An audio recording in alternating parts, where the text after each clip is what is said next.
Welcome back, Tim Thiessen Live. My next guest is Tanya Nichols from Fund Incorporated in Fresno. Welcome. Thanks for coming in today, Tanya. Appreciate that. Tell our viewers a little bit about yourself, and then we're going to be talking about your organization. Okay, well, thank you.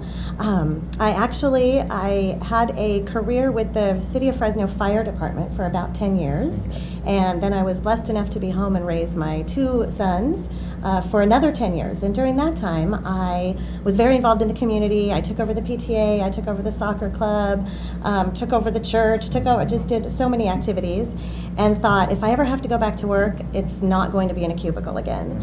And about 4 years ago, the economy sent me back to work. It was time, and I went into sales, which I knew how to do, and I did really well for about a year. I was selling copiers, the big multi-function copiers, for a company here in Fresno, and just something was missing. I was missing working with the kids, and most of it was volunteer, but I just wanted to do more.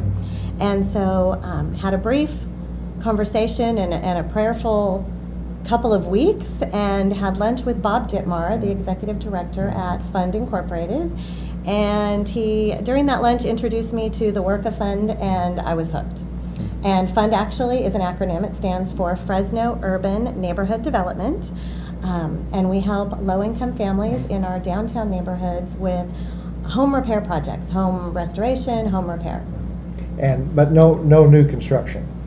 No, we have done some new construction. Okay. We began 16 years ago in 1995. Bob was actually working at Habitat for Humanity, and the organization was formed out of Youth for Christ to serve the adults in the neighborhood that they served the children in, but they weren't sure how to use the nonprofit. And so they called Bob, and he came over and actually built the first two homes in the Lowell neighborhood downtown. Those were the first building permits pulled in over 40 years in the Lowell neighborhood. Really? And yes. So he built these two new homes, but as he's doing this, he knows there's other organizations that do this and do this well. And looking across the street, seeing the house that's run down, and looking at the homes around the houses he was building, like, who's helping these folks? And so back in the office, he had a neighbor come into the office and say, Bob, I need a shovel, I need to pick something, my sewer's backed up, can you help me? Bob put on his boots, took the shovel down. They spent the afternoon fixing the problem. The wife made lunch, invited them in to eat together, and our Neighbors Helping Neighbors model was born. And so now we really focus on helping those who just need a hand up. They either lack the resources and the skills to navigate our systems, to find the help, or they're barely affording bread at the end of the week, much less paint or roofing materials, and we know how expensive home maintenance can be. Oh yeah.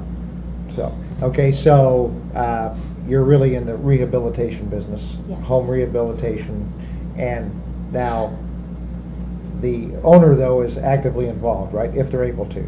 Absolutely. If somebody's disabled, that's a different story. They're always able to. Okay. No matter how disabled, no matter how old.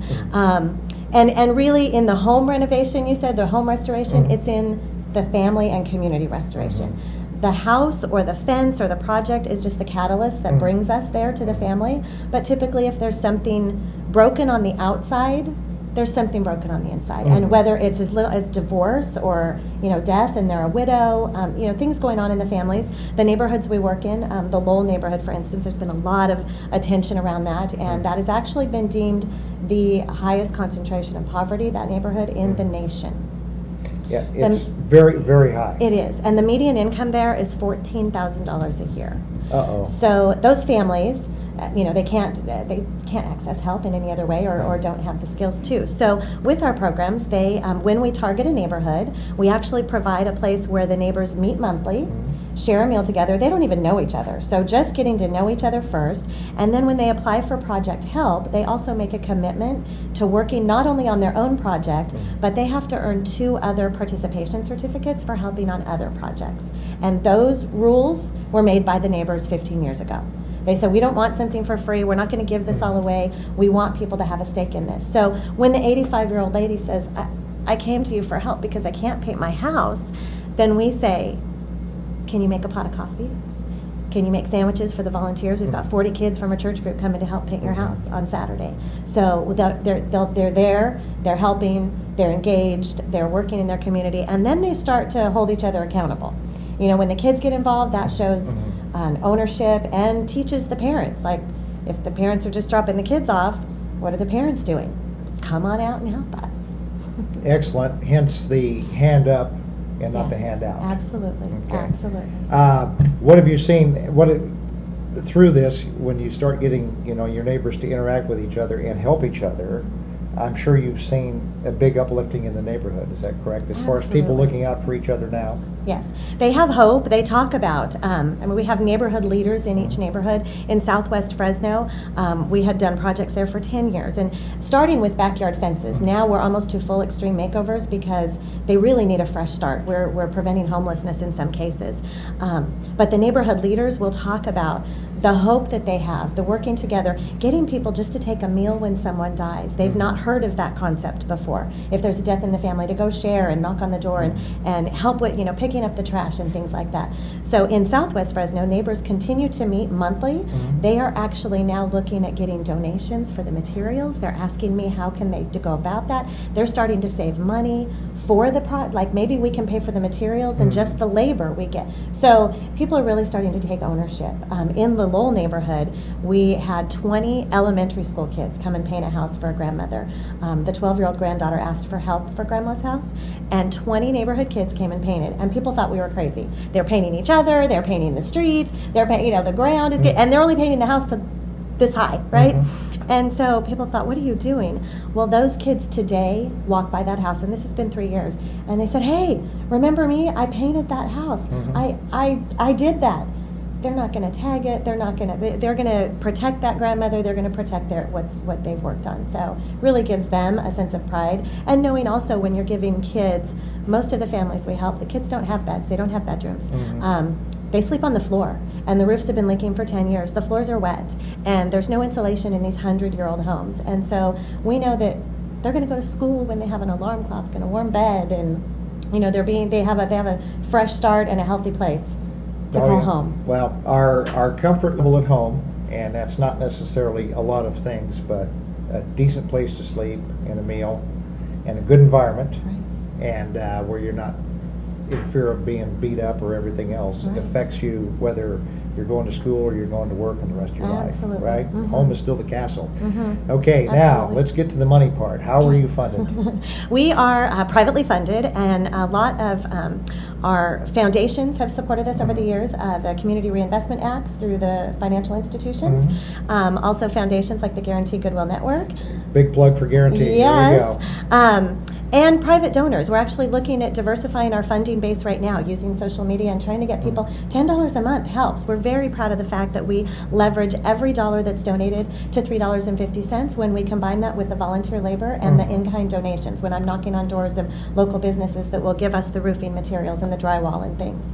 Our current project is for a World War II veteran. We are doing an extreme makeover for this gentleman who served our country, and looking right now actually to raise $10,000 to complete the project. The Home Depot Foundation granted us $22,000 in materials and supplies. They support veterans, and they have some monies for that.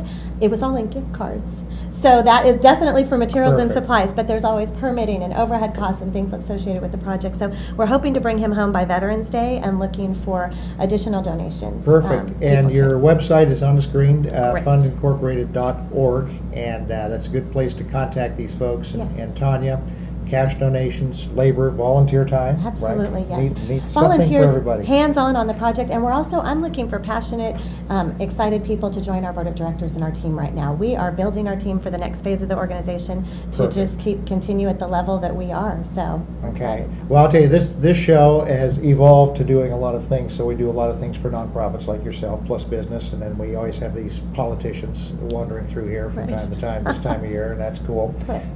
We need to know who we're voting for. But we do a lot of things for the veterans and veterans groups on this show. So this is what I'm on the air, on the spot.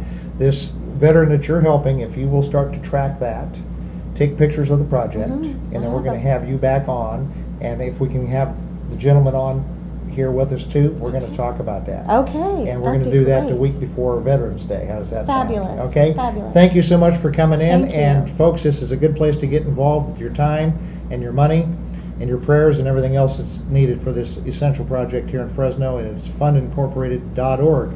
We're going to be right back after these messages with Patty Fitzgerald with FranNet West. Stand by.